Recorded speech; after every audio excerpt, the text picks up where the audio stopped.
bisa dijelaskan Pak untuk kegiatan PPDB online di Kuningan ini gimana?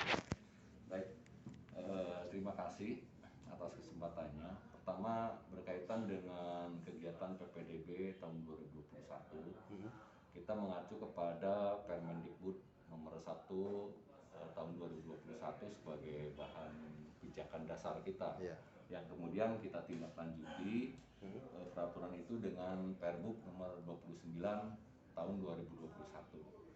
Nah, beberapa step yang kita lakukan, pertama, mulai besok itu kita sosialisasi dengan seluruh satuan pendidikan kaitan dengan pelaksanaan PPDB 2021. Karena kita ingin memulai kaitan dengan program digitalisasi sekolah. Nah, kita ingin memulai untuk tahun ini dengan PPDB online. Kita bermitra dengan Telkom yang besok akan secara teknis dijelaskan bagaimana tata cara pelaksanaan PPDB online. Mudah-mudahan dengan cara itu, pertama, sekolah maupun masyarakat diberikan kemudahan dalam proses penerimaan peserta didik baru di tahun yang sekarang. Itu juga kita menganggap sangat penting bahwa dengan PPDB online ini menjadi jawaban untuk menghindari kerumunan, sehingga masyarakat dengan gadgetnya bisa mendaftarkan langsung ke sekolah yang dituju, maupun juga satuan pendidikan tidak berbondong-bondong untuk mendatangi sekolah untuk mendaftarkan anaknya. Itu sekilas kaitan dengan perencanaan kita di PPDB online. Kalau aturan-aturan lain kita masih hampir sama dengan proses PPDB tahun sebelumnya, yaitu di jalur zonasi, afirmasi, perpindahan orang tua, dan prestasi. Itu masih tetap mengacu ke situ. Mudah-mudahan dengan cara ini prinsip keadilan bisa terpenuhi, akuntabilitas, transparansi bisa diwujudkan dalam proses PPDB di tahun yang sekarang. Pak, terus kemudian mengenai teknis untuk bisa melakukan ataupun menggunakan aplikasi PPDB, mungkin tutorialnya gimana itu Pak? Ya, jadi kita melakukan kerjasama dengan mitra karena ini kaitan dengan koneksitas dan sistemnya. Maka kita menggandeng Telkom. Sudah beberapa kali kita melakukan konsolidasi dengan mereka, kesepakatan juga dibangun, yang nanti akan ditindaklanjuti besok itu di hari Selasa akan ada sosialisasi kaitan dengan teknis proses PPDB online yang langsung sebagai narasumbernya dari pihak Telkom sebagai mitra dalam proses PPDB online. Terus kemudian Pak, mengenai jumlah, biasanya kan tahun sebelumnya kan itu jumlah kuota masing-masing rombel di SMP itu kan berbeda-beda, dan saya ketahui itu ada pembatasan maksimal 35 siswa ya Pak. Nah, sering terjadi kecemburuan sosial dengan tingkat jumlah yang berbeda-beda, itu bagaimana Pak? Jadi Permendikbud kita mengatur kaitan dengan maksimal rombel yang harus diterima oleh satuan pendidikan itu kalau di aturan kita 10 rombel itu maksimal. Itu mudah-mudahan ini juga dipatuhi oleh sekolah ya kan gitu. Kaitan dengan berapa jumlah siswa yang harus diterima per rombelnya, kita bisa mengacu kepada apakah mengacu kepada SPM, standar pelayanan nasional, yang jumlahnya 35 itu, atau misalnya dengan SPN, standar nasional, yang 25 sampai 28. Ini kapasitas ini kan tergantung dari kebijakan sekolah. Yang jelas adalah sandaran aturannya ada di situ di Permendikbud kaitan dengan apakah sekolah itu mengacu ke SPM atau standar atau SN, standar nasional. Pak, terlepas PPDB online Pak, ini juga bicara durasi, apakah mesti mengikuti online atau memang langsung aja Pak? Kita masih radius itu tuh Pak maksudnya. Ya, kita masih cukup fleksibilitas. Yang jelas adalah bagaimana kita mendorong usia sekolah lanjutan itu harus bersekolah. Itu intinya.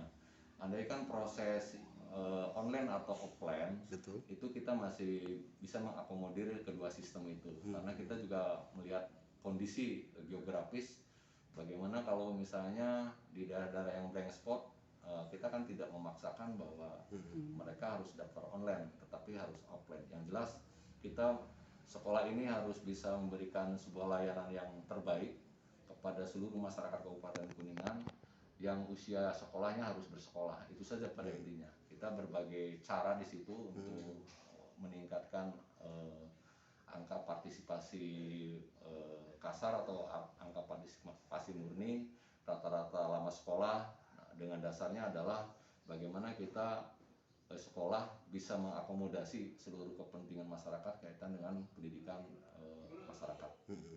Kemudian Pak, mengenai jumlah sekolah berapa sih Pak di Kuningan? Jumlah sekolah untuk SMP negerinya itu 71, ditambah SATAP ada 8, ada 29 swasta dan ada 4 SMP terbuka. Itu yang sekolah setingkat sekolah menengah pertama yang ada di Kabupaten Kuningan. Kemudian untuk jumlah siswa berapa Pak? Yang tahun lulusan yang sekarang itu kalau jumlah keseluruhan kita hampir sekarang ini di angka 39.000 sekian siswa keseluruhan siswa SMP negeri swasta. Nah, untuk yang lulusan ini diprediksikan sekitar 13.000 kelas 9 ini yang nanti akan mengikuti ujian sekolah. Pak, mengulas tentang blank spot itu Pak, di Kuningan memang berapa titik Pak yang mengalami blank spot? Ya, ada beberapa, tapi terakhir karena kami selalu berupaya untuk dapat memenuhi layanan pendidikan karena kita di era pandemi seperti ini untuk penguatan PJJ. Awalnya kita kerjasama dengan Telkom kaitan dengan pemenuhan daerah-daerah yang blank spot. Alhamdulillah dengan kerjasama ini hanya ada beberapa saja dan sekarang sudah ada langkah dan upaya sehingga walaupun di pelosok contoh di Karangkan sana atau di Cilebak sekarang sudah bisa menikmati layanan online dengan baik. Jumlah data berapa Pak yang blank spot? Kalau yang saya terima informasi dari Bapeda itu masih ada 7 desa. 7 desa. 7 desa yang sekarang lagi diupayakan koneksinya dengan pihak Telkom. Berarti untuk kecamatan Karangkancana sama apa itu Pak? Cilebak itu sudah ada kemarin itu sudah ada langkah dan upaya pihak Telkom sudah mengembangkan jaringannya secara baik. Pas secara teknis untuk nanti besok himbauan dari untuk PTD ataupun sekolah bagaimana Pak untuk PPDB online? Saya sangat berharap bahwa pertemuan besok di sosialisasi PPDB online ini pertama sekolah memahami sistem untuk dapat disampaikan ke masyarakat atau calon siswa baru dalam tata kelola PPDB online. Mereka juga harus bisa membantu sepenuhnya bagaimana proses itu bisa dilakukan secara baik. Itu jadi PPDB online ini kan bisa secara individu oleh orang tua siswanya mendaftarkan sendiri lewat gadgetnya atau bisa kolektif oleh pihak sekolah melalui sistem yang sudah kita nanti bangun besok. Pak, terlepas tadi Pak, terlepas PPDB online kemarin kan hampir 1 tahun ya Pak melaksanakan PJJ Pak. Ya. Itu jumlah lulusan dari tahun sekarang atau dengan bandingan dengan tahun sebelumnya berapa itu Pak? Kalau jumlah lulusannya sebetulnya kalau kita baca data ya. Kita itu khususnya di SMP sebetulnya tidak terpengaruh cukup signifikan ya kaitan dengan jumlah peserta didik gitu.